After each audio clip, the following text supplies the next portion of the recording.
জমাদার কান্দি যুব কাফেলার উদ্যোগে আয়োজিত দ্বিতীয় বার্ষিক ওয়াজ মাহফিল। আজকের এই মাহফিলে প্রধান বক্তা হিসাবে যিনি আসবেন, আসন অলঙ্কিত করবেন, পীর কামেল শেখুল হাদিস শাহ মুফতি ফয়জুল্লাহ সাহেব, বিশিষ্ট খলিফা পীর সাহেব ঢালকানগর। এবং প্রধান বক্তার আসন যিনি অলঙ্কিত করবেন, এই আমাদের মাদারীপুরের গর্ব হাজি শরিয়াতুল্লাহ খানদানের সপ্তম পুরুষ হজরতুল আল্লাহ হজরত মাওলানা হানজালা সাহেব সাহেব পীরজাদা বাহাদুরপুর। উপস্থিত আজকের মাহফিলের সামনে দিন প্রিয়, ইসলাম প্রিয়, তাওহিদি মুসলিম জনতা, ওলামায়ে কেরাম এবং সভাপতি সম্ভবত অনুপস্থিত, তিনি আসেন নাই না, সভাপতি সাহেব। আমরা শুরুতেই মহান আল্লাহ রাব্বুল আলামিনের দরবারে অন্তরের অন্তরস্থল থেকে শ্রদ্ধা জড়িত কণ্ঠে ইখলাসের সহিত কালিমাতুশ শুকর আদায় করি। সকলেই পড়ি আলহামদুলিল্লাহ। লাখো কোটি দুরুদ ও সালামের হাদিয়া আকায়ে নামদার তাজদারে মদিনা মাহবুব কিবরিয়া মুহাম্মদ আরবি, সকলেই মুহাব্বতের সহিত পড়ি সাল্লাল্লাহু আলাইহি ওয়াসাল্লাম। সম্মানিত হাজিরিন, আল্লাহ রাব্বুল আলামিন আমাদেরকে সবচেয়ে বড় যে নিয়ামত দিয়েছেন, আমাদেরকে আল্লাহ তাআলা ঈমানদার বানিয়েছেন, বলি আলহামদুলিল্লাহ। আমাদেরকে আল্লাহ তাআলা ইসলামের মতো দৌলত দিয়েছেন। এই ইসলাম এর ভিত্তি 5টি এবং ইসলামের দলিল 4টি, কোরআন, সুন্নাহ, ইজমা এবং কিয়াস। এই যে আমার সামনে কোরআন আপনারা দেখতে পাচ্ছেন, এই কোরআনুল কারীম থেকে ছোট্ট একটি আয়াতে কারিমা তেলাওয়াত করেছি। আল্লাহ রাব্বুল আলামিন এই পৃথিবীতে 104খানা আসমানি কিতাব নাজিল করেছেন। কয়খানা? 104খানা আসমানি কিতাব।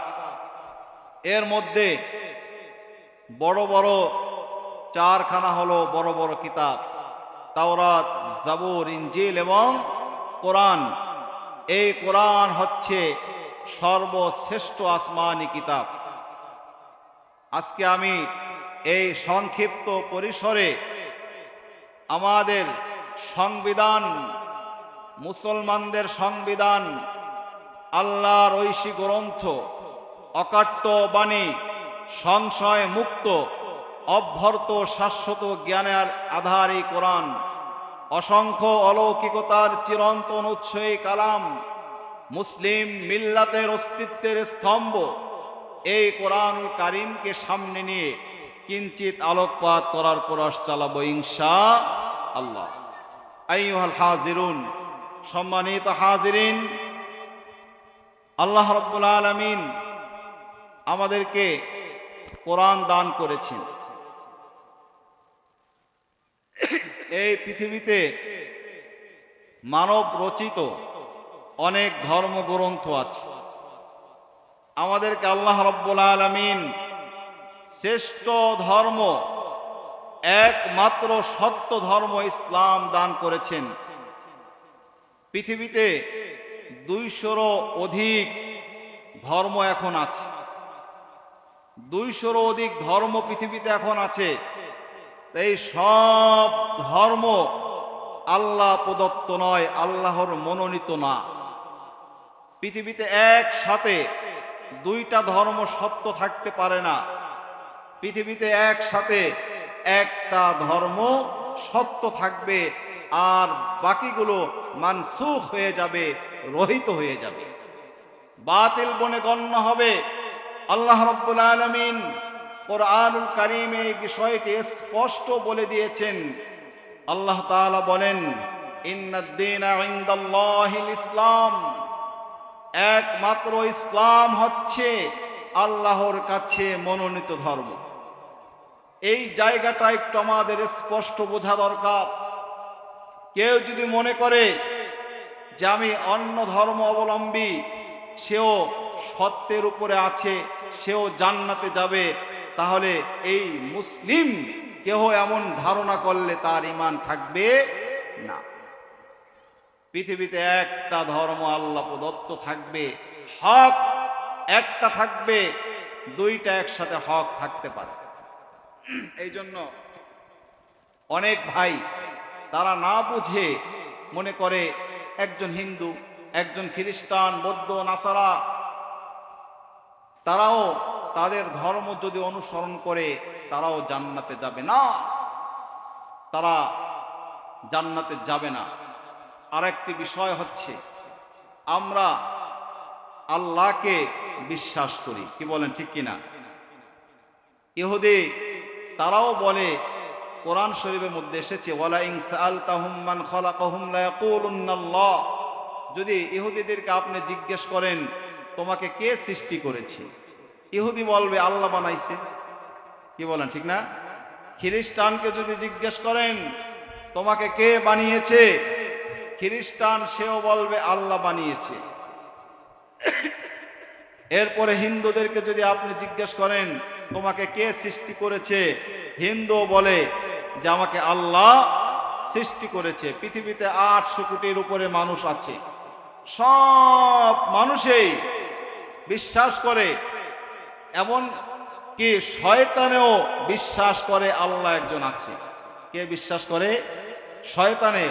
শয়তানেও বলেছে আল্লাহ, কোরআন শরীফের মধ্যে আয়াত এসেছে, ইন্নী আখাফুল্লাহ রাব্বাল আলামিন।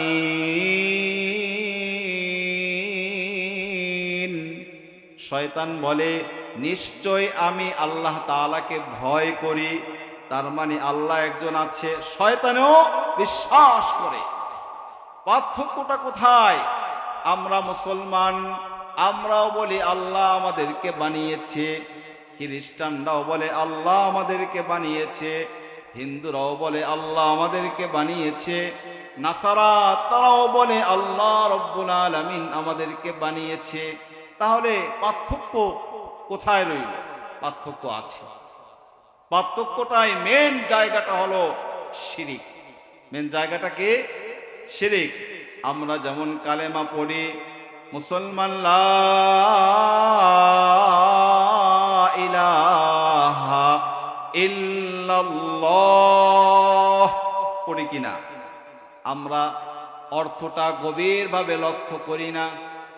লা ইলাহা তার মানে কোনো আল্লাহ নাই, দেয়ার ইজ নো গড, কোনো মাবুদ নাই, ইল্লাল্লাহ একমাত্র আল্লাহ ছাড়া। তাহলে আগে নাই, পরে আছে, এটাকে বলা হয় ঈমান। ঈমানের রোকন দুইটি, আগে বর্জন, তারপরে গ্রহণ করা। খ্রিস্টানরা 3 খোদায় বিশ্বাসী, তারা বলে গড, মেরি, যিশু, চিল্লায় বলি নাউযুবিল্লাহ। তাহলে তারা শিরিক করল। ইহুদি সম্প্রদায় তারাও বলে 3 খোদায় তারা বিশ্বাসী। হিন্দুদের খোদার কোনো শেষ নেই, তাদের 360টা না 3000 হিসাব ছাড়া দেব দেবীর শেষ নাই। তাহলে তাদের মাঝে আর আমাদের মাঝে পার্থক্য হচ্ছে, তারা আল্লাহর সাথে অংশীদার করে, আল্লাহর সাথে শিরিক করে। আর আমরা মুসলিম জাতি তাওহীদ কে আমানত सीनों में है हमारा, आशा नहीं मिटाना नामो निशा हमारा। মুসলমানদের বড় অস্ত্র হচ্ছে তাওহীদ। ঈমানের মূল হচ্ছে তাওহীদ, একত্ববাদ। এই তাওহীদ যার ঠিক থাকবে, গোটা পৃথিবীতে মুসলিম যদি শিরক মুক্ত হয়, তার ঈমানের পাওয়ার অনেক বেড়ে যাবে। খ্রিস্টানরা আল্লাহর সাথে অংশীদার করে 3 খোদা, হিন্দু, নাসারা, বৌদ্ধ তারা সকলে আল্লাহর সাথে অংশীদার করে, এই জন্য তারা মুশরিক। তারা কি? মুশরিক। আল্লাহ বলেন ইন্নাল্লাহা লা ইয়াগফিরুদ যুনুবা, ইন্নাল্লাহা নিশ্চয় আল্লাহ রাব্বুল আলামিন শিরকের গুনাহ ক্ষমা করবে না। ওমাই ইউশরিক বিল্লাহ ফাকাদ হারামাল্লাহু আলাইহিল জান্নাহ, যে ব্যক্তি আল্লাহর সাথে শিরিক করবে তার জন্য জান্নাত হারাম। এই জন্য মুহতারাম হাজিরিন, আমরা মুসলমানদের ঈমান, এটার মূল হচ্ছে তাওহীদ। আর তাওহীদের রোকন দুইটি, আগে বর্জন করা লা ইলাহা, কোনো ইলাহ নাই, কোনো জীবনদাতা নাই, কোনো মৃত্যুদাতা নাই, কোনো আইনদাতা নাই, কোনো সংবিধান দাতা নাই, সব কিছু দেওয়ানেওয়ালা হচ্ছে ইল্লাল্লাহ। সব কিছু দেওয়ার মালিক কে? আল্লাহ। সম্মানিত হাজিরিন, তাহলে এই পৃথিবীতে মানব রচিত অনেক ধর্মগ্রন্থ আছে। হিন্দুদের বেদ আছে, বেদ আবার 4 খণ্ড, ঋগ্বেদ, সামবেদ, অথর্ববেদ, যজুর্বেদ। আমি নিজে অধ্যয়ন করেছি। গীতা আছে, রামায়ণ আছে, মহাভারত আছে, জেন্দাবাস্তা আছে, দিগানিকা আছে, মনুস্মৃতি আছে, বাইবেল আছে। এই ধর্মগ্রন্থগুলো পৃথিবীতে মানব রচিত এখন হয়ে গেছে। এই যে দেখেন কোরআনের মুজিজা, কোরআনের অলৌকিকতা, এই কোরআন যে জীবন্ত অলৌকিকতা আমাদের সামনে রেখেছে, আমরা এটা বুঝি না। তো হিন্দুদের বেদ আছে, হিন্দু সম্প্রদায়ের কাছে আপনি গিয়ে জিজ্ঞেস করবেন, তোমাদের বেদের একজন হাফেজ আমাদেরকে দেখাও। গোটা পৃথিবীতে বেদের একজন হাফেজ নাই, গোটা পৃথিবীতে গীতার একজন হাফেজ নাই, গোটা পৃথিবীতে রামায়ণের একজন হাফেজ নাই, গোটা পৃথিবীতে মহাভারত, জেন্দাবাস্তা, দিগানিকা, মনুস্মৃতি, বাইবেলের কোনো হাফেজ নাই। কি বলেন, আছে? কেউ দেখাইতে পারবে? কিয়ামত পর্যন্ত আমাদের চ্যালেঞ্জ থাকবে, গোটা পৃথিবীতে বেদ, গীতা, রামায়ণ, মহাভারত, জেন্দাবাস্তা, দিগানিকা, মনুস্মৃতি, বাইবেলের একজন হাফেজ দেখাও।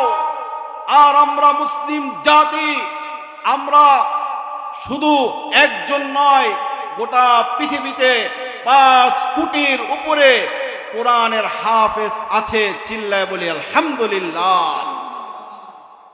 জীবন্ত কোরআন, আশ্চর্য হবেন। এই কোরআন পাতার লেখা, কাগজের কোরআন, হাঁটতে পারে না, চলতে পারে না। কি বলেন, পারে? কোরআনের হাত নাই, কোরআন চলতে পারে না। আল্লাহ রাব্বুল আলামিন এই কোরআন হেফাজতের জন্য, কোরআন সংরক্ষণ করার জন্য, কোরআনের জীবন্ত মুজিজা হিসাবে যে কোরআন চলতে পারে, হাঁটতে পারে, এমন 5 কোটির উপরে পৃথিবীতে জীবন্ত কোরআন আছে। আপনাদের মহল্লায়, এলাকায়, গ্রামে কোরআনের হাফেজ আছে না? আগে এক সময় এত হাফেজে কোরআন পাওয়া যায় নাই। আরো আশ্চর্য খুশির সংবাদ, গোটা পৃথিবীতে বারবার কোরআনের প্রতিযোগিতায় চ্যাম্পিয়ন হচ্ছে, 1 হচ্ছে, 2 হচ্ছে এই সোনার বাংলার কোরআনের হাফেজরা। পক্ষান্তরে আজ পর্যন্ত এই 53-54 বছরে বাংলাদেশের রাষ্ট্র ক্ষমতা অনেক শাসক গিয়েছে, একজনকে আমরা তেমন উল্লেখযোগ্য ভূমিকায় পাই নাই। যেই কোরআনের প্রতিযোগিতায় 113টি, 114টি রাষ্ট্রের মধ্যে এই লাল সবুজের পতাকাকে উজ্জ্বল করে 1 নম্বর স্থান অধিকার করেছে, বাংলাদেশকে পরিচয় করিয়ে দিয়েছে গোটা পৃথিবীর কাছে কোরআনের হাফেজেরা। কিন্তু তাদেরকে তেমন উল্লেখযোগ্য পুরস্কার করা হয় নাই, সংবর্ধনা রাষ্ট্রীয়ভাবে দেওয়া হয় নাই। পক্ষান্তরে যারা 6-4 খেলোয়াড়, তাদের একটা 6 মারতে পারলে ঢাকায় একটা বাড়ি বরাদ্দ হয়ে যায়। এটা পরিতাপের বিষয়। সম্মানিত হাজিরিন, তাহলে কোরআনের আমরা একটা মুজিজা সেটা পেলাম। এই কোরআনের হাফেজ পৃথিবীতে আছে 5 কোটিরও বেশি আছে। আল্লাহ রাব্বুল আলামিন এই পাক ভারতে ইংরেজ বিনিয়ারা পাক ভারত শাসন করেছে 200 বছর। মুরব্বীরা অনেকে ইতিহাস জানেন। ইংরেজ ব্রিটিশ লাল কুকুরের বাচ্চারা 200 বছর পাক ভারত শাসন করেছিল। এই বাংলাদেশ 56,000 বর্গ মাইল, পাকিস্তান 3.5 লক্ষ বর্গ মাইল, ভারত 12.5 লক্ষ বর্গ মাইল, এই 16,56,000 বর্গ মাইল। এটা এক সময় পাক ভারত ছিল। 200 বছর শাসন করেছে ইংরেজ। তখন ইংরেজদের একটা মিশন ছিল, লাইব্রেরিতে যত কোরআনের কাগজ পাওয়া যায়, কোরআনের যত কপি পাওয়া যায় সব পুড়ে ছারখার করে দিত, যাতে মুসলমান কোরআন না পায়। তো এই ইংরেজদের একটা মিশন তারা বাস্তবায়নের জন্য কিছু লোক নিযুক্ত করেছে। তারা লাইব্রেরিতে যায়, গিয়া কোরআনের কপি 100 পিস 200 পিস কিনে তারা পুড়ে নদীতে ভাসায়া দেয়, যাতে করে কোরআন পড়তে না পারে মুসলমান, কোরআনের সাথে সম্পর্ক করতে না পারে। আর কোরআন পড়বে, কোরআন শিখবে, কোরআনের সংবিধান, কোরআনের রাজ কায়েম করবে, এই সুযোগ যাতে না পায়। ইংরেজরা এই মিশন হাতে নিল। বিভিন্ন সময় বিভিন্ন মিশন তারা বাস্তবায়ন করেছে, চেষ্টা করছে, এখনো করছে, এখন ভবিষ্যতেও করবে। তো ইংরেজ তারা একজন ইংরেজ আমেরিকার সে লাইব্রেরিতে গিয়েছে, গিয়ে কোরআনের কপি কিনতেছে। একজন জিজ্ঞেস করে, ভাই এত কোরআনের কপি দিয়া তুমি কি করবা? সে বলতেছে, এই কোরআনের কপিগুলো আমি নিয়ে পুড়ে ছাই করে নদীতে ফেলে দিব, এটা আমার মিশন, এই দায়িত্বই আমাকে এই পাক ভারতে পাঠানো হয়েছে। পরে তাকে যখন জিজ্ঞেস করলো, তুমি তো এই কাগজের কোরআন পুড়ে লাভ কি হবে? দিল্লির শাহী মসজিদের পাশে গিয়া দেখো একটা জীবন্ত মাদ্রাসা, কোরআনের হাফেজ শত শত সেখানে আছে। সুতরাং এই কাগজের কোরআন পুড়িয়ে তোমরা লাভ কি পাইবা? তোমরা পারলে জীবন্ত কোরআনকে ঠেকাও, তোমরা 1000 লক্ষ কপি পুড়ে শেষ করে দিবা, গোটা পৃথিবীর মানচিত্র থেকে কোরআন একদম উঠে দিবা। আগামীকাল আবার হুবহু যেমন কোরআন ছিল তেমন কোরআন মুসলমানের সন্তানেরা লিখে ফেলবে। সুবহানাল্লাহ। সুতরাং তোমরা কিভাবে ইসলামকে দাবায় রাখবা? ওই ইংরেজ বলল, তাই নাকি? বলে, হ্যাঁ। তাহলে আমাকে একটু জীবন্ত কোরআনের কাছে নিয়ে যান, আমি একটু দেখব। ওই লোকটা দিল্লির শাহী মসজিদের পাশে একটি হেফজখানা ছিল, সেখানে নিয়ে গেল। সেখানে যাওয়ার পরে কোরআনের হাফেজ সাহেব যিনি আছে তাকে ডাকলেন, শিক্ষককে ডাকলেন, হুজুর এই লোকটা একজন জীবন্ত কোরআনের হাফেজ, যিনি 30 পারা হেফজ সম্পন্ন করেছে, তাকে দেখতে চায়। কেন? এই ঘটনা, কোরআনের ওই মাদ্রাসার শিক্ষক তিনি একজন ছোট্ট বালককে ডাকলেন। এবার বললেন, তুমি সূরাতুল ফাতিহা থেকে পড়া শুরু করে দাও। ওই ছোট্ট বালকটা সূরাতুল ফাতিহা থেকে এবার তেলাওয়াত শুরু করছে। ইংরেজ পাশে বসে তেলাওয়াত শুনতেছে। কারণ কোরআন তেলাওয়াত এমন এক জিনিস যে শুনবে তার অন্তরের কুফরি শিরক সব জ্বালিয়ে ছারখার করে তার অন্তরের মধ্যে ঈমান প্রবেশ করিয়ে দিবে। সুবহানাল্লাহ। ইংরেজ এবার কোরআন তেলাওয়াত শুনতেছে। ছোট্ট বালক কোরআন পড়ে, জোহরের নামাজের সময় হলো, নামাজ পড়ে খাবার খেয়ে আবার তেলাওয়াত শুরু করলো। আসরের আজান দিয়েছি, আসরের নামাজ পড়ে আবার কোরআন তেলাওয়াত শুরু করেছে। মাগরিবের পরে আবার পড়ছে। রাত 10টার দিকে ওই বাচ্চা এবার কোরআন শরীফ থেকে সূরাতুন নাস তেলাওয়াত করছে। ইংরেজ যিনি কোরআন পুরাইবার জন্য এই পাক ভারতে এসেছিল, সে এবার নিজ দিকে তাকিয়ে তার চোখ দিয়া পানি টপ টপ করে পড়তেছে। সে বলতেছে, এই জীবন্ত কোরআন, যে কোরআন সূরাতুল ফাতিহা থেকে শেষ পর্যন্ত এত সুন্দর করে তেলাওয়াত করলো, কমপ্লিট 30 পারা, এই কাগজের কোরআন পড়িয়ে লাভ কি হবে? এই জীবন্ত কোরআন আমার অন্তরের শিরক খারাপ চিন্তাগুলো সব পুড়িয়ে ছাই করে আমার অন্তরের মধ্যে কোরআনের মহব্বত ঢুকিয়ে দিয়েছে।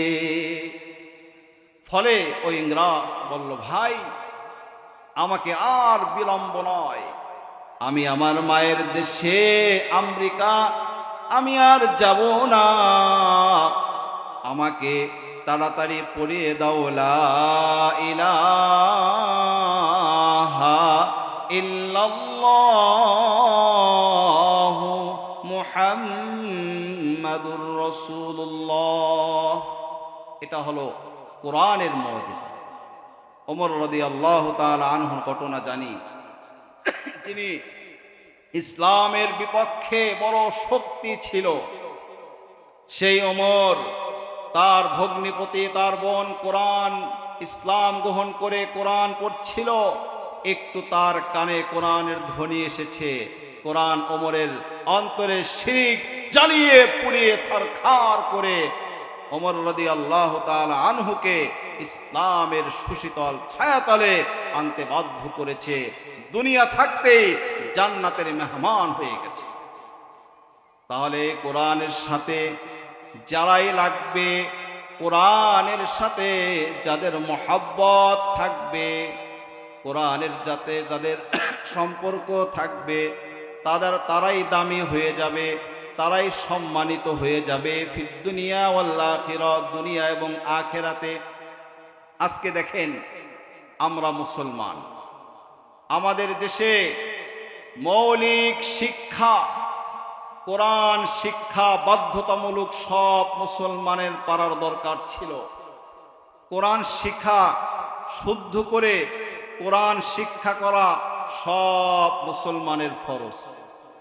নামাজ পড়া যেমন ফরজ, রোজা রাখা যেমন ফরজ, টাকা হইলে হজ করা যেমন ফরজ, পর্দা করা যেমন ফরজ, যাকাত টাকা হইলে যাকাত দেওয়া যেমন ফরজ, ঠিক তদ্রূপ কালামুল্লাহ শরীফ কোরআন তেলাওয়াত শিক্ষা করা সব মুসলমানের উপর ফরজ।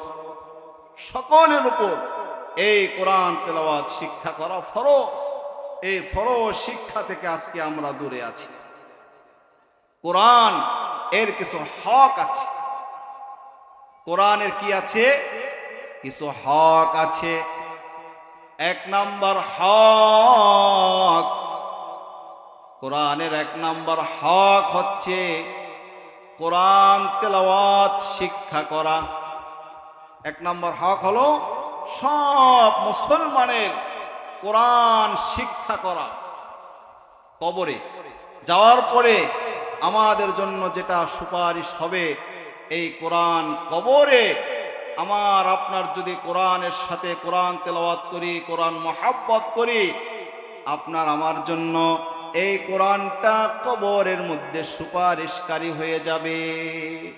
এই জন্য কোরআনের কিছু হক আজকে আমরা আমাদের সন্তানদেরকে দুনিয়াবী শিক্ষা যেই পরিমাণ গুরুত্বের সাথে আমরা দেওয়ার চেষ্টা করি, এই কোরআন শিক্ষা সেই পরিমাণ গুরুত্বের সাথে আমরা দেই না। আপনার আমার মৃত্যুর পরে, আপনার আমার ইন্তেকালের পরে যদি সন্তানকে কোরআন শিক্ষা দিয়ে আপনার আমি যেতে পারি, সন্তান কোরআন পড়নেওয়ালা হয়ে যায়, আপনার আমার ইন্তেকালের পরে ওই সন্তান শুদ্ধ করে 5 ওয়াক্ত নামাজের পরে রব্বির হামহুমা কামা রব্বায়ানি সগীরা, এটা পড়ে দোয়া করতে পারবে, সূরা ইয়াসিন পড়ে দোয়া করতে পারবে। আজকে দেখেন, একটি জানাজা হচ্ছিল। জানা যায় যিনি মারা গিয়েছে তার ছেলে পিএইচডি হোল্ডার, উচ্চ ডিগ্রিধারী, তিনিও জানাজায় ছিলেন। ওই ছেলে যখন ইমাম সাহেব 3 নাম্বার তাকবীর দিয়েছে, ছেলে জানাজার মধ্যে দাঁড়ায়া, জানাজার 3 নাম্বার তাকবীরে দাঁড়ায়া ওই ছেলে হাউমাউ করে কান্না শুরু করে দিয়েছে। ইমাম সাহেব 4 নাম্বার তাকবীর দিয়া সালাম ফিরাইলেন, নামাজ শেষ করলেন। নামাজ শেষ করে ইমাম সাহেব ভাবছে বাবা চলে যাচ্ছে, বাবার বিদায়ে হয়তো ছেলে কান্না করছে। ইমাম সাহেব তাকে বললেন, অ্যাডভোকেট সাহেব, কান্না করার কিছু নাই, সকলকেই যেতে হবে, সান্ত্বনা দিচ্ছে। ওই অ্যাডভোকেট সাহেব তিনি বললেন, ইমাম সাহেব হুজুর, আমি আজকে বাংলাদেশের সর্বোচ্চ শিক্ষায় শিক্ষিত হয়েছি, পিএইচডি হোল্ডার নিয়েছি, আমি ডক্টরেট ডিগ্রি অর্জন করেছি, কিন্তু আজকে বাবার জানাজার সামনে দাঁড়িয়ে, আমার বাবার মাইয়েতের সামনে দাঁড়িয়ে আমি কি পড়ব, কোন তাকবীরের পরে কি দোয়া পড়ব, এই শিক্ষাটুকুন আমার মধ্যে নাই। আমার মনে হচ্ছে আমি আমার বাবার জানাজার সামনে দাঁড়িয়ে বোবার মতো দাঁড়ায় শুধু আল্লাহু আকবার বলছি, আর কিছুই পারছি না। দুনিয়ার সব শিক্ষা আমার কোনো দাম নাই, কোনো মূল্যই নাই। আমি কি শিক্ষা আজকে আমার বাবার বিদায়ের জানাজায় আমি কি পড়ব সেটাই আমি জানি না। তাহলে ওই শিক্ষা তো তার বাবাও তাকে দেয়নি। এই সন্তানের দ্বীনি শিক্ষার দায়িত্বটা পিতামাতার। হাসরের ময়দানে অনেক সন্তান তারা আল্লাহর দরবারে বিচার দায়ের করবে, আল্লাহ, এই যে আমার বাবা, এই যে আমার মা, তারা আমাকে দ্বীন শিখায় নাই, কোরআন শিখায় নাই, হাদিস শিখায় নাই, ইসলাম শিক্ষা দেয়নি। সুতরাং কোন ভাবে চললে দ্বীন পাবো, ইসলাম পাবো, এটা আমি বুঝি নাই। আমার দোষ না, দোষ আমার বাবা মায়ের, মামলা দায়ের করবে। এই জন্য সন্তান নেককার আল্লাহওয়ালা এটা রেখে যাওয়াটা হলো বড় সম্পদ। 3 তলা বাড়ি, 10 বিঘা জমিন রেখে গেলাম, এটা বড় সম্পদ না। বড় সম্পদ হচ্ছে সন্তানকে নেককার বানায়া, কোরআন শিখায়া, দ্বীন শিখায়া রেখে যাওয়াটা হলো বড় সম্পদ। পক্ষান্তরে যদি সন্তানকে কোরআন শিক্ষা থেকে বঞ্চিত রেখে আমরা কবরে যাই, সম্পদের পাহাড় রেখে গেল ওই সন্তান, খারাপ পথে চলবে, ওই সম্পদ কোনো কাজে আসবে না, উল্টা কবরে গুনাহ যাইতে থাকবে। তাহলে এই কোরআনের হকের মধ্যে একটা হক হচ্ছে কোরআন শিক্ষা করা, শুদ্ধ করে সব মুসলমানের শিক্ষা করা ফরজ। 2 নম্বর হক হচ্ছে আজমতে কোরআন, কোরআনকে সম্মান করা, কোরআনকে ইজ্জত করা, কোরআনকে মহব্বত করা, কোরআনকে ভালোবাসা, এটা কোরআনের একটি হক। আজকে আমাদের এই সমাজেরই আপনারা খবর নেবেন, অনেক মুসলমানের ঘরে কোরআন শরীফ আছে, কিন্তু তাকের উপর উঠায়া রাখছে, একদম ধুলা বালি পড়তে পড়তে মোটা হয়ে গেছে। কথা বলেন ঠিক কিনা? বছরে একদিনও কোরআন ধরে না। আগে এক সময় ছিল রাস্তা দিয়ে ফজরের নামাজের পরে হেঁটে গেলে প্রত্যেকটা ঘর থেকে কোরআনের আওয়াজ আসতো। এখন আর সেই কোরআনের ধ্বনি বাজে না, কোরআনের আওয়াজ পাওয়া যায় না। একটা জিনিস, একটা ডিভাইস আমাদের মাঝে আছে, মোবাইল। এই মোবাইল আমাদের সব কেড়ে নিয়েছে। কথা বলেন ঠিক কিনা? এই মোবাইলই আমাদের খেয়ে দিয়েছে। আজকে কোরআন তেলাওয়াত থেকে আমরা মাহরুম হয়ে যাচ্ছি, কোরআনের সাথে সম্পর্ক। তাহলে 2 নম্বর হক হচ্ছে কোরআনের আজমত করা, কোরআনের মহব্বত করা, কোরআনকে ভালোবাসা।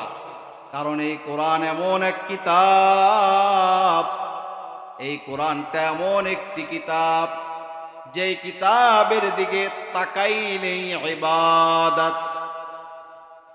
আপনি বাইতুল্লাহ, কাবা শরীফ, কালো গিলাফালা যে ঘর আছে বাইতুল্লাহ, ওই বাইতুল্লাহর দিকে তাকাইলেই ইবাদত। আন-নাজরু ইলাল কাবাতি ইবাদা, পিতা মাতার দিকে নেক নজরে তাকাইলে ইবাদত। ঠিক তদ্রূপ কোরআনে কারীম, এই কোরআনের দিকে তাকাইলে, কোরআনের দিকে, কোরআনকে ধরলে ইবাদত। একজন মানুষ কোরআনের মহব্বত, কোরআনের ফজিলত শুনে সে কোরআন পড়তে পারে নাই, বয়স হয়ে গেছে, চেষ্টা করছে মসজিদের ইমাম সাহেবের কাছে গিয়ে, তেমন হরফ উচ্চারণ হয় না, কিন্তু দৈনিক ওই লোকটা কোরআন ধরে আর চুমু খায়। আল্লাহ রাব্বুল আলামিন ওই লোকটাকে মাফ করে জান্নাতের মেহমান বানিয়ে দিয়েছে। এই জন্য কোরআন, এই কোরআন শিক্ষা, এটা অত্যন্ত অতীব গুরুত্বপূর্ণ বিষয়। আজকে আমরা কোরআন থেকে অনেক দূরে। কোরআনের আরেকটি হক হচ্ছে কোরআন বোঝা। কোরআন কি করা? কোরআন বোঝার চেষ্টা করা। আল্লাহ তাআলা আপনাকে আমাকে কি মেসেজ দিয়েছেন, কি জানাতে চেয়েছেন, আল্লাহ তাআলা কি আমাদেরকে আমল করতে বলেছেন, এই মেসেজটা আমাদের নেই। এই জন্য কোরআন বোঝার চেষ্টা করা। কোরআন অন্তত সকলেও না বুঝলে একটা দল, একটা জাতিকে কোরআন বুঝে মানুষের সামনে কোরআনের তাফসীর, কোরআনের ব্যাখ্যা, কোরআনের বিশ্লেষণগুলো করা দরকার। তো কোরআন হচ্ছে এত দামি। মুহতারাম হাজিরিন, আজকে কোরআন আল্লাহ রাব্বুল আলামিন রাসূল করিম সাল্লাল্লাহু আলাইহি ওয়াসাল্লামকে যে দায়িত্ব দিয়েছিলেন, সেই দায়িত্বের মধ্যে এক নম্বর দায়িত্ব ছিল ইয়াতলু আলাইহিম আয়াতিহি ওয়া ইউযাক্কিহিম ওয়া ইউআল্লিমুহুমুল কিতাবা ওয়াল হিকমাহ। কোরআন তেলাওয়াত করা। আল্লাহ রাসূল কোরআন তেলাওয়াত করেছে, তার কোরআন তেলাওয়াত শুনতে কাফেররা পর্যন্ত রাসূলের ঘরের পাশে গিয়ে দাঁড়িয়েছে। আর এই কোরআন যদি আমরা না শিখি, কোরআন যদি আমরা না পড়ি, তাহলে আমাদের বিরুদ্ধে আমাদের নবী হাসরের ময়দানে মামলা দায়ের করবে। রাসূল যদি আপনার আমার বিরুদ্ধে মামলা দায়ের করে, তাহলে আমাদের উপায় কি হবে? কোরআন বলছে অকালার রাসূল ইয়া রাব্বি ইন্না কওমি ইত্তাখাযু হাযাল কুরআনা মাহজুরা। অকালার রাসূল, কিয়ামতের ময়দানে বিশ্ব নবী রাহমাতুল লিল আলামিন, দয়ার নবী, দয়ার সাগর, তিনি বলবেন ইয়া রব্বি, হে আমার রব, ইয়া রব্বি ইন্না কওমি ইত্তাখাযু হাযাল কুরআন, নিশ্চয় আমার এই উম্মতেরা কোরআনকে ছেড়ে দিয়েছে, কোরআন পরিত্যাগ করেছে, তাদেরকে পাকড়াও করো। আজকে মুসলিম জাতি কোরআন শিক্ষা থেকে আমরা অনেক দূরে। আল্লাহ রাব্বুল আলামিন কোরআনুল কারীম সম্পর্কে অসংখ্য আয়াতে কারিমা কোরআনের মধ্যে এসেছে। বিশ্বনবী মুহাম্মদ আরবি সাল্লাল্লাহু আলাইহি ওয়াসাল্লাম বলেন, এই কোরআন যিনি পড়বে, কোরআন অনুযায়ী আমল করবে, কোরআন শিখবে, কোরআন পড়বে, কোরআনকে মহব্বত করবে, কোরআনকে ভালোবাসবে, এই কোরআন ইয়াতি ইয়াউমাল কিয়ামা, কিয়ামতের দিন শাফিআল লিআসহাবিহি, তার পণ্যওয়ালা, আমল কর্নেওয়ালার জন্য সুপারিশকারী হয়ে যাবে। আর এই কোরআন যিনি পড়বে, যিনি পড়াবে, বিশ্বনবী বলেন খায়রুকুম মান তাআল্লামাল কুরআন, ওয়া আল্লামা, এই কোরআন যিনি পড়বে, কোরআন শিক্ষা দিবে, তারাই পৃথিবীর মধ্যে শ্রেষ্ঠ মানুষ। রাসূল বলেছেন তারাই শ্রেষ্ঠ। এই জন্য মুহতারাম হাজিরিন, এই কোরআনের সাথে যারাই লেগেছে, কোরআনের সাথে যাদের সম্পর্ক হয়েছে, এই কোরআনটা কোন ভাষায় নাজিল হয়েছে? আরবি ভাষায়। কোন ভাষায়? আরবি ভাষায়। আমাদের জন্মের পরে সাথে সাথে ডান কানে আজান, বাম কানে ইকামত দেওয়া হয়। কি বলেন, দেওয়া হয় না? আজান কোন ভাষায়? আজান কোন ভাষা? আরবি। ইকামত আরবি ভাষা। আল্লাহু আকবার, আজানের প্রথম শব্দ আল্লাহু আকবার। জন্মের পরে মুসলমানের ডান কানে আজান, বাম কানে ইকামত দেওয়া হয় আরবি ভাষায়। দেখেন, আরবির সাথে একটা সম্পর্ক শিশুকাল থেকে আল্লাহ তাআলা করাইতে চাচ্ছে। এরপরে বিশ্বনবী বলেন, যদি কোনো সন্তান 7 বছর বয়স হয়ে যায়, তাকে নামাজের আদেশ করো। কি করো? নামাজের আদেশ করো। আজকে দেখেন, আমরা বাবা মা যারা আছি, আমাদের সন্তান এর হক আদায় আমরা সঠিকভাবে করি না। ওই সন্তান বড় হয়ে আপনাকে আমাকে শ্রদ্ধা করে না, বাবা মাকে শ্রদ্ধা করে না, কারণ সন্তানের হক আমরা দিচ্ছি না। ওই সন্তান বড় হয়ে আপনার আমার হক দিবে না, এটাই স্বাভাবিক। সন্তানের হক কি? সন্তানের হক হচ্ছে, 1 নম্বরে জন্মের সাথে সাথে সন্তান আপনার আমার কাছে পাবে আযান ও ইকামত। 2 নম্বরে ওই সন্তান যখন জবান ফুটবে, কথা বলতে শুরু করবে, পারবে, মা মা বলে ডাকবে, ওই সময় তাকে তার জবান দিয়ে যাতে প্রথম শব্দ আল্লাহ আল্লাহ আসে, এটা চেষ্টা করানো। তার জবান দিয়ে জানি আল্লাহর কথা আসে, এটা চেষ্টা করা। 7 বছর বয়স হয়ে গেলে আরো কিছু হক আছে। আর হক হলো 7 দিনের দিন তার ইসলামিক একটা নাম রাখা, পিতা মাতার কাছে পাওনা। ইসলামিক নাম, নাম রাখে এমন নাম ইসলামের সাথে সম্পর্ক নাই। অনেক মুসলমানের নাম শুনলে বোঝাই যায় না মুসলিম না হিন্দু।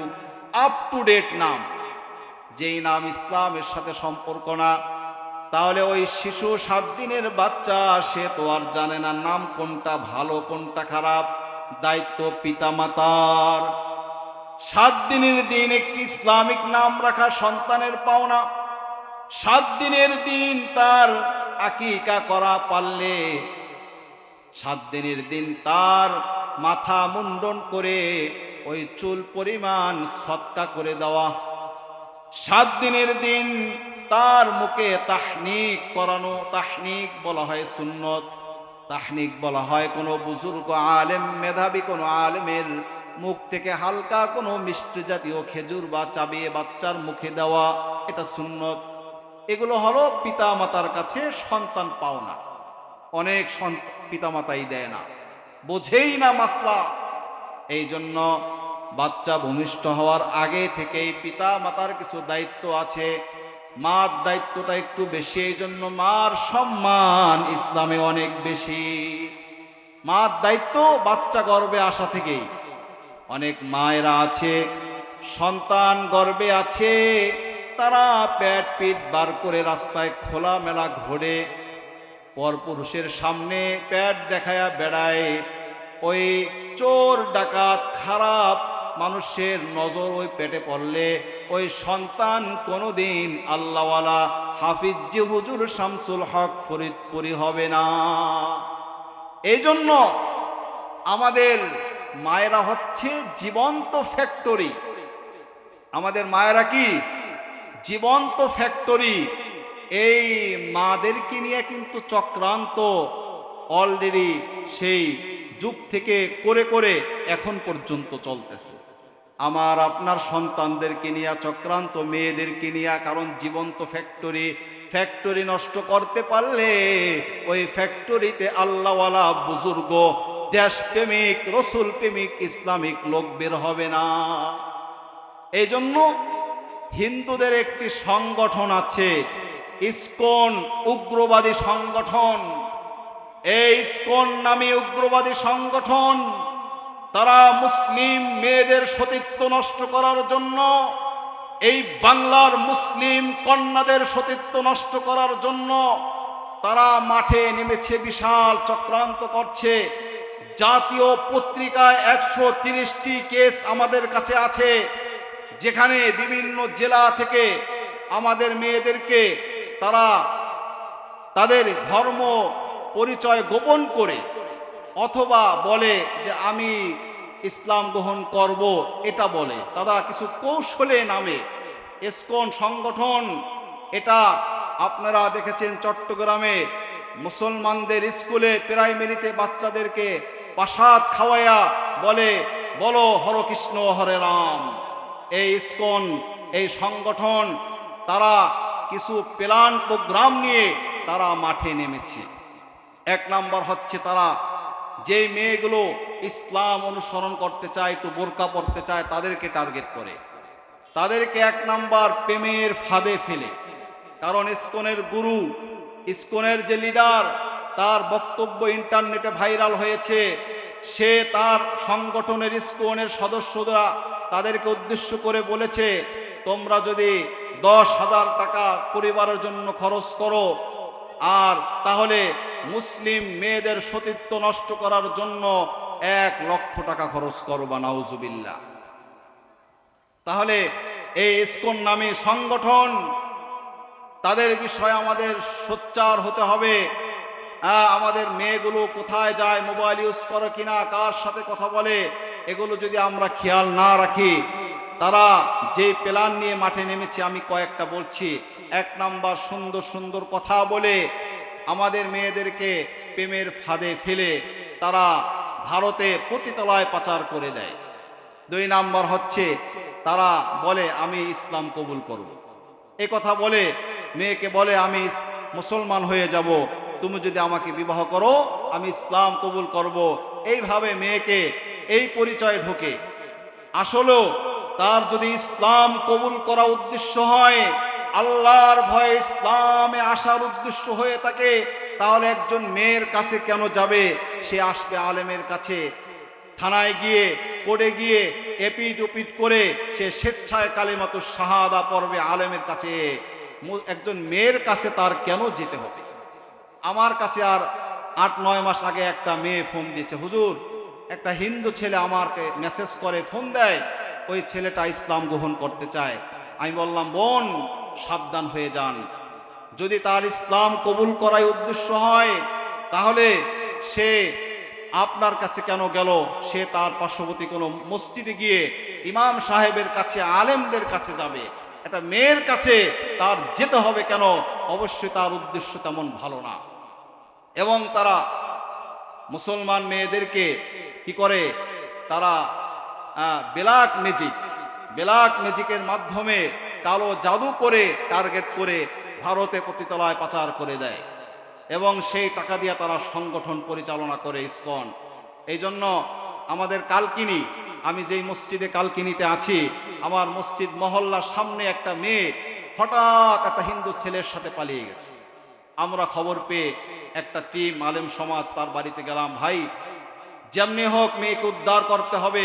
এই হিন্দু ছেলেটা সম্ভবত ইসকনের সদস্য হবে। ইসকনের সদস্য হিন্দু যারা আছে তারা হাতে লাল ফিতাওয়ালা একটা পরে। তো এই ছেলেটাকে আমরা সন্দেহ করলাম। 2 দিন পরে ফোন দিয়েছে যে ও ইসলাম কবুল করবে। আচ্ছা, মেয়ের জন্য যদি তার ইসলাম কবুল করা উদ্দেশ্য হয়, এর মধ্যে সন্দেহ থেকে যায়। যাই হোক, আমরা চেয়েছিলাম আইনি ব্যবস্থা নেওয়ার, কিন্তু তার বাবা যেহেতু দেয় নাই, সে বলছে মেয়ে মেনে নিয়েছে, ছেলেও স্বেচ্ছায় ইসলাম কবুল করছে, দেখি কি করে। 1 বছর হয়ে গেল, ওই ছেলেটা ইসলাম কবুল করে মেয়েকে বিবাহ করেছে, আজ পর্যন্ত একদিন মসজিদে আসলো না, নামাজের ধারে কাছে আসলো না। তাহলে বোঝা গেল সে আল্লাহর ভয়ে ইসলাম কবুল করে নাই, নামাজ পড়ে না, রোজা রাখে না। আর যেই হিন্দু ভাইয়েরা সত্যিকার ইসলামের সৌন্দর্য দেখে আল্লাহর ভয়ে জাহান্নামের ভয়ে ইসলাম কবুল করে, তারা দেখবেন ইসলামের কবুলের সাথে সাথে এক চিল্লায় চলে যায়, তাবলিগে যায়, আলেমদের কাছে এসে মসজিদে আসে, দিন শেখে। তাহলে এইভাবে বিভিন্নভাবে তারা আমাদের মেয়েদেরকে ইসকন নামী সংগঠন চক্রান্ত করছে। কয়েকদিন আগে একজন খতিব সাহেবকে তারা গুম করেছে এবং একজন অ্যাডভোকেট আইনজীবী সাইফুল ইসলাম আলিফকে তারা একদম আদালত চত্বরের সামনে কুপিয়ে কয়েকদিন আগে হত্যা করেছে। তাদের চক্রান্ত বড় মারাত্মক।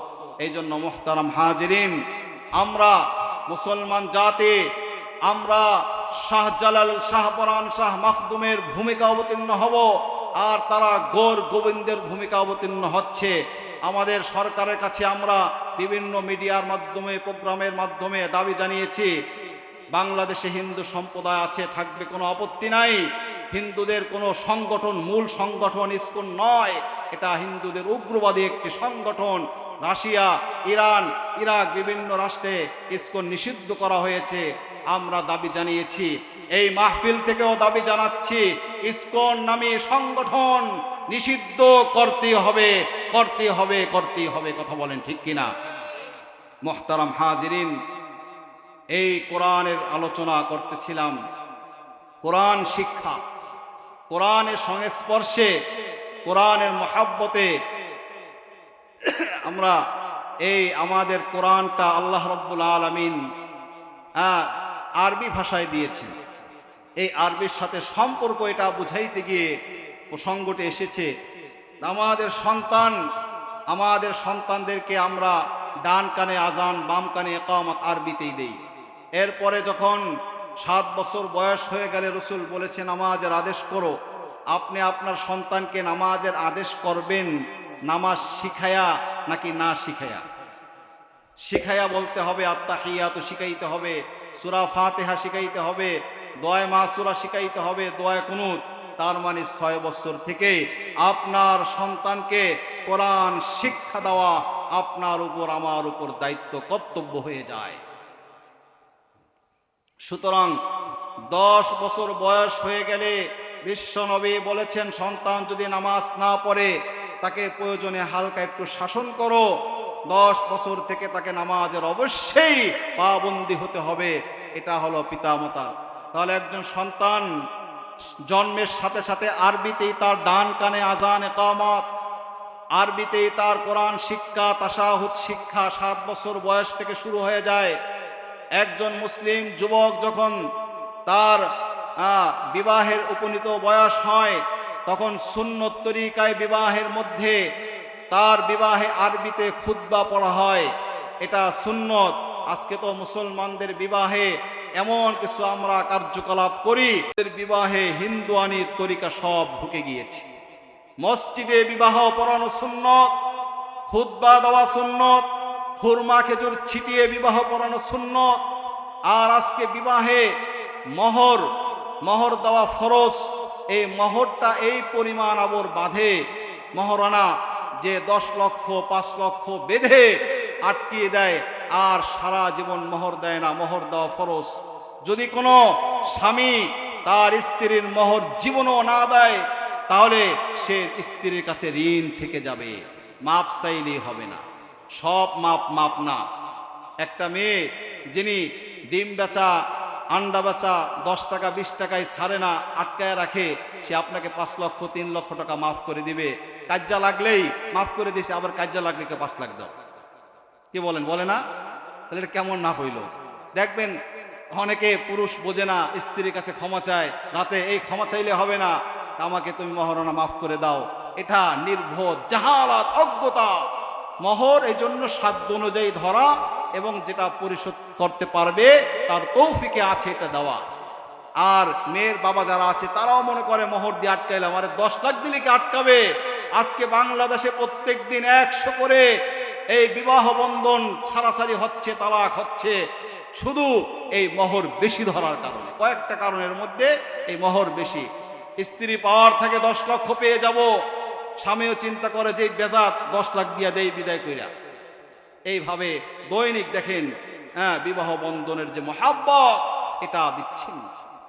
তাহলে একজন মুসলিম যুবকের উপনীত বয়স হলে গুনাহ যদি করে তাহলে পিতামাতার সেটা দায়ভার নিতে হবে।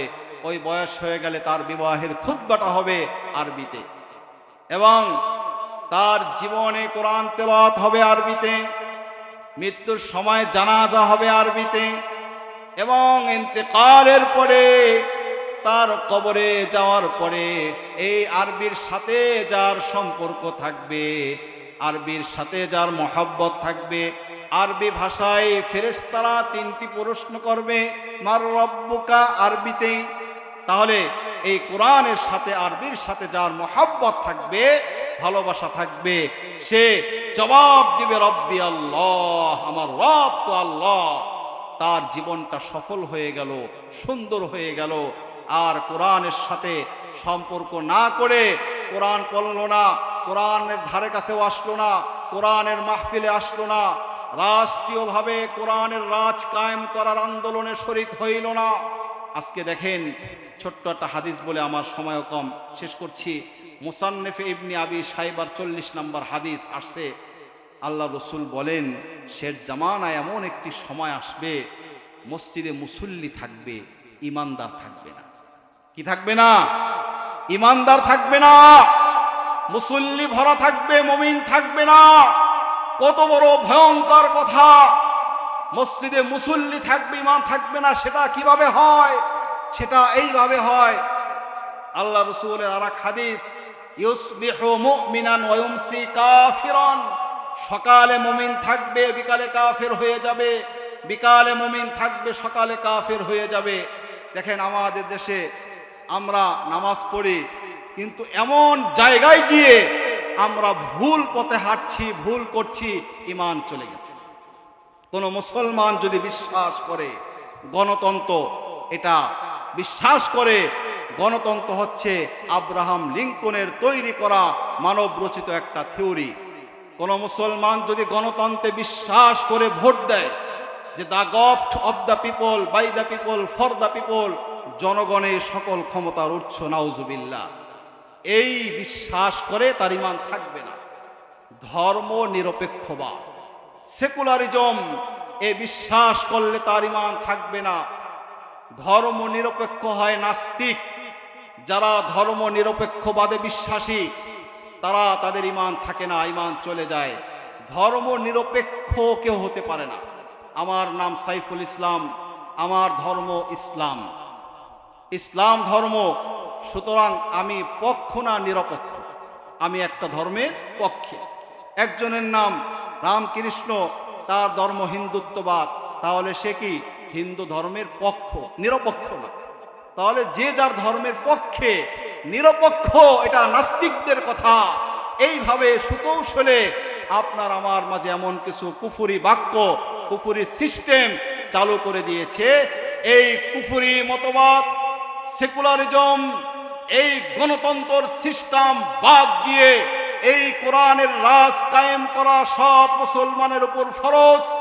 যেমন নামাজ পড়া ফরজ, রোজা রাখা ফরজ, হজ করা ফরজ, আল্লাহর জমিনে আল্লাহর দ্বীন কায়েম করা, কোরআনী শাসন কায়েম করা, এটাও সব মুসলমানের উপর ফরজ। এই ফরজ আন্দোলনে যদি আমরা শরীক না হই, হাসরের ময়দানে ঈমান নিয়ে উঠতে পারবো না। মুহতারাম হাজিরিন, এই জন্য এই কোরআন আজকে আমাদের কাছে আছে মৃত, পরাজিত।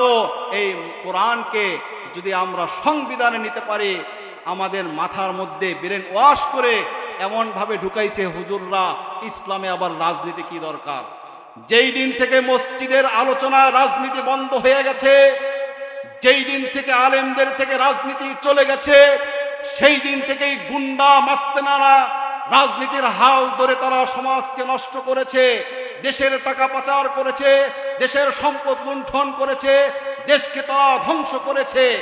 এই জন্য মুহতারাম হাজিরিন, হক কথা, সহি কথা, দ্বীনের কথা, কোরআনের কথা, কোরআনের রাজ কায়েমের কথা, এটা আমাদেরকে উচ্চ স্বরে বলতে হবে। মসজিদেই রাজনীতির কথা হবে, মসজিদ থেকেই ফয়সালা হবে। বিশ্বনবী ছিলেন প্রেসিডেন্ট, আবু বকর ছিলেন রাষ্ট্রনায়ক, ওমর ছিলেন রাষ্ট্রনায়ক, আলী ছিলেন রাষ্ট্রনায়ক।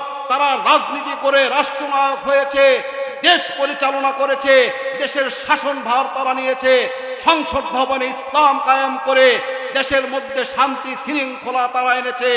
সেই ধারায় যদি আমরা কাজ না করি তাহলে দেশে শান্তি আসবে না, কল্যাণ আসবে না। কুফরি মতবাদ, কুফরি সিস্টেমে আমাদেরকে শেষ করে দিবে। আপনারা কয়েকদিন আগে দেখেছেন আমাদের কচি কাঁচা শিশু বাচ্চাদের প্রাইমারিতে তারা গানের শিক্ষক নিয়োগ দিয়েছিল। নাউজুবিল্লাহ। একটা সন্তান কচি শিশুকালেই মুসলিম, কোরআন শিক্ষার কোনো শিক্ষক নাই, প্রাইমারিতে কোরআন শিক্ষার কোনো শিক্ষক নাই, ধর্ম শিক্ষা দেয় হিন্দু। কিভাবে কৌশলে লক্ষ লক্ষ মুসলিমকে নাস্তিক বানানোর পায় তারা আমরা বুঝি না। সেই প্রাইমারিতে গানের গায়ক নায়ক নাচ গানের শিক্ষক নিয়োগ দিয়েছিল, প্রজ্ঞাপন জারি করেছিল। ওলামায়ে কেরামের আন্দোলনে সেটা বাতিল দেখলাম, গতকাল বাতিল করা হয়েছে আলহামদুলিল্লাহ। এই প্রাইমারিতে যদি বাচ্চাদেরকে কোরআন শিক্ষা বাধ্যতামূলক করা হয়, আমার আপনার সন্তান দিন প্রিয় হবে, ইসলাম বুঝবে। আর যদি একটা কচি বাচ্চা শিশু অবস্থায় সে ওই গান গাইতে থাকে, নাচতে থাকে, ঢোল পিটায়, প্রত্যেকটা প্রাইমারিতে ঢোল কিনে দিয়েছে, এটা আমাদের সন্তানদের সাথে তাদের সাথে অপহরণ, তাদের সাথে তাদের ধ্বংস করার পায় তারা করছে। আমরা বুঝি আর না বুঝি এক সময় বুঝবো, আক্ষেপ করব, সেদিন আর কাজে আসবে না। এই জন্য আমরা সরকার বাহাদুর এবং যারাই বর্তমান ক্ষমতায় আছে তাদের কাছে বলবো, এই বাংলার জমিনে 99 না শুধু 99% ধরা যায় মুসলমান আছে।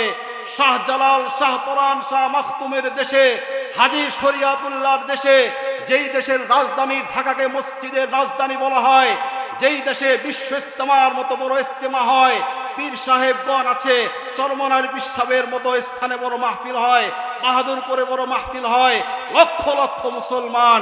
সেই দেশে আমরা চাই প্রাইমারিতে ইসলামী ধর্মীয় শিক্ষক নিয়োগ দিয়ে বাচ্চাদেরকে কোরআন শিক্ষা বাধ্যতামূলক করতে হবে, বাধ্যতামূলক করতে হবে ইনশাআল্লাহ। সম্মানিত হাজিরিন, এখন এশারের আজান হবে। যেই আলোচনাটুকুন করেছি আমরা সকলে আল্লাহ তাআলার কাছে দোয়া করি, আল্লাহ তাআলা আমাদের সকলকে আমল করার তৌফিক দান করুন।